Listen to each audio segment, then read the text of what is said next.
नमस्कार, एक बार पुनः आप लोगों का न्यू लाइट क्लासेस में स्वागत है। आज हम लोग पढ़ेंगे आवेशन की विधियां।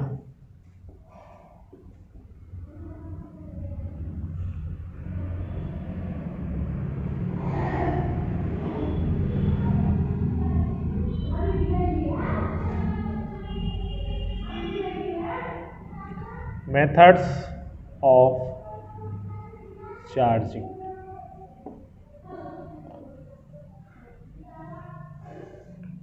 ये 3 प्रकार का होता है। आवेशन की 3 विधियां होती हैं। पहला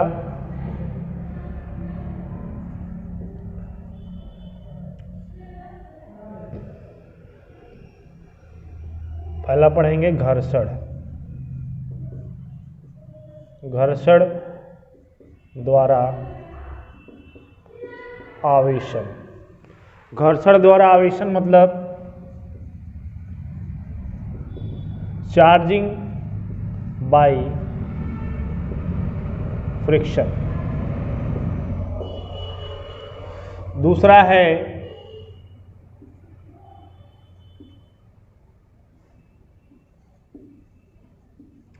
चालन द्वारा आवेशन। Charging by conduction. तीसरा मेथड है प्रेरण द्वारा आवेशन।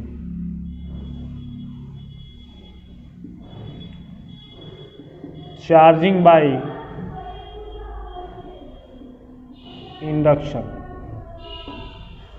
ये 3 विधियां होती हैं। घर्षण द्वारा आवेशन, चालन द्वारा आवेशन, प्रेरण द्वारा आवेशन। घर्षण द्वारा आवेशन किसे कहते हैं? आवेशन की इस विधि में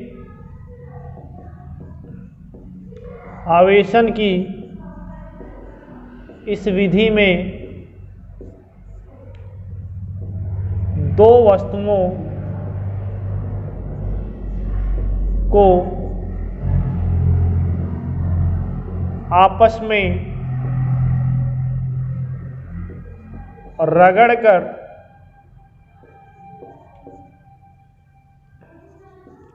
दूर दूर रख दिया जाता है। इस आवेशन की इस विधि में दो वस्तुओं को आपस में रगड़कर दूर दूर रख दिया जाता है, जिससे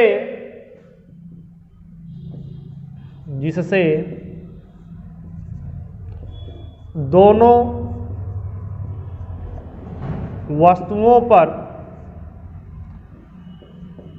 समान परिमाण तथा विपरीत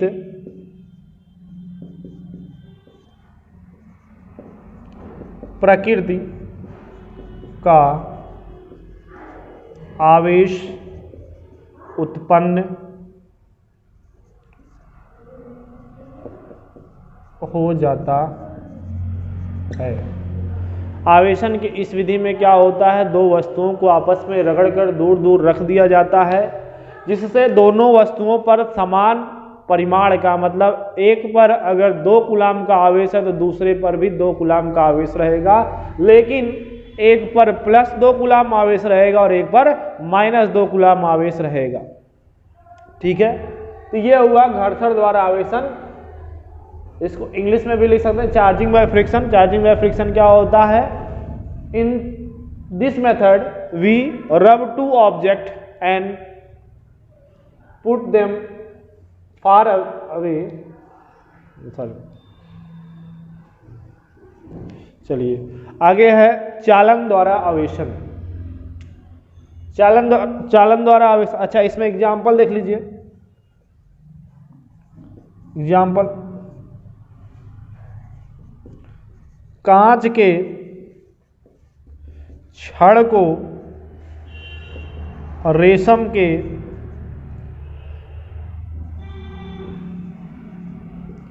कपड़े से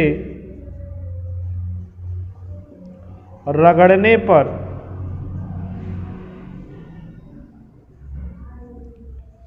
कांच का जो छड़ है, कांच का छड़ धनावेशित हो जाता है।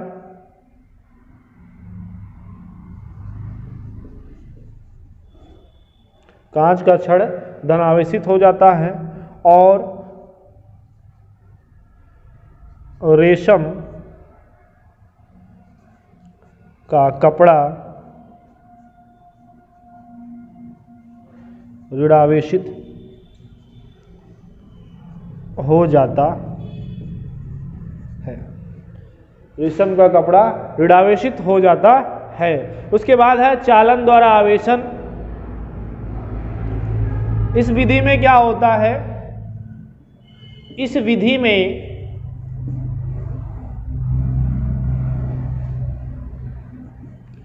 किसी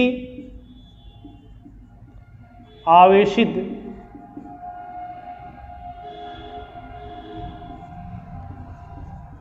वस्तु को अनावेशित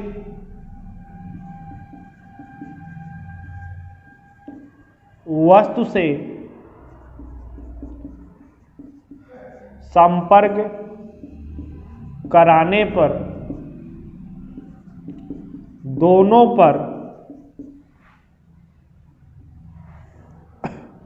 दोनों वस्तुओं पर आधा आधा आवेश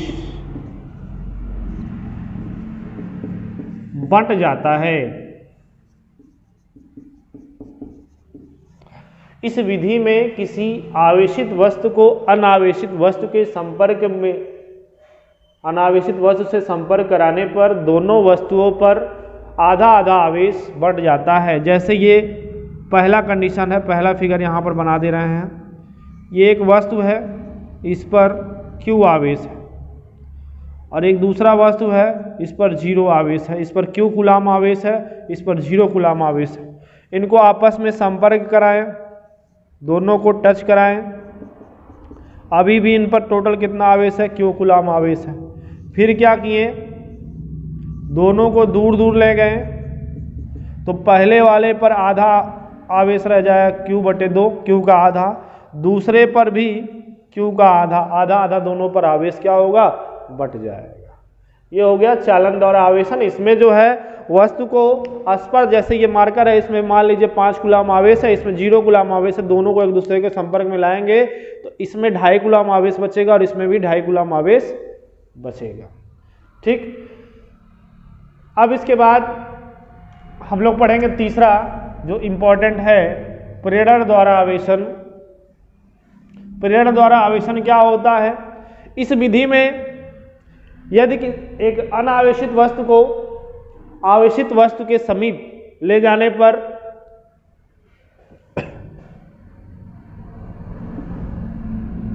जब किसी अनावेशित वस्तु को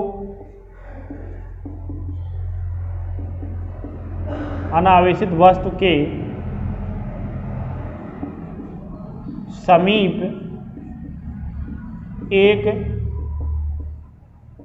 आवेशित वस्तु को ले जाया जाता है तो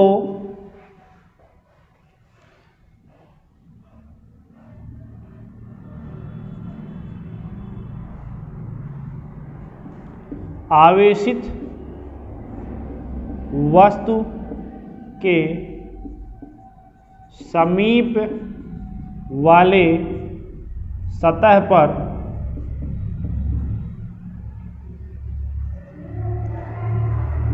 अनावेशित वस्तु पर विपरीत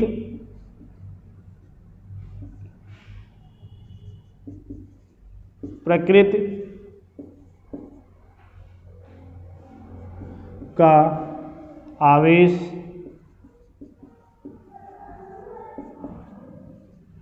उत्पन्न हो जाता है तथा दूर वाले सतह पर समान प्रकृति का आवेश उत्पन्न हो जाता है।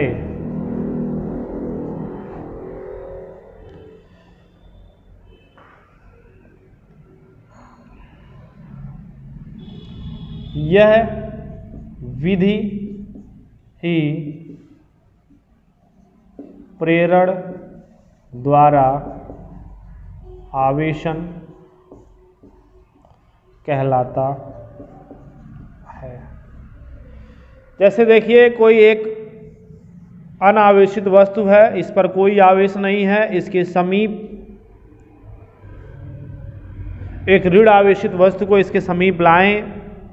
समीप लाने पर क्या होगा, जैसे ये ऋण आवेशित वस्तु इसके समीप आई तो इसके नज़दीक वाले सतह पर विपरीत प्रकृति का आवेश, धन आवेश इसके नज़दीक वाले सतह पर उत्पन्न हो जाएगा और समान प्रकृति के, जैसे माइनस है तो माइनस वाला दूर वाले सतह पर आ जाता है। फिर उसके बाद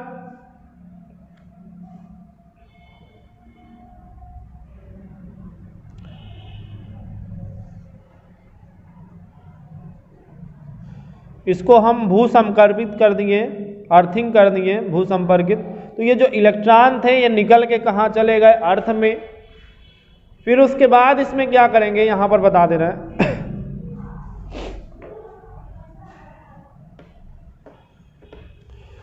उसके बाद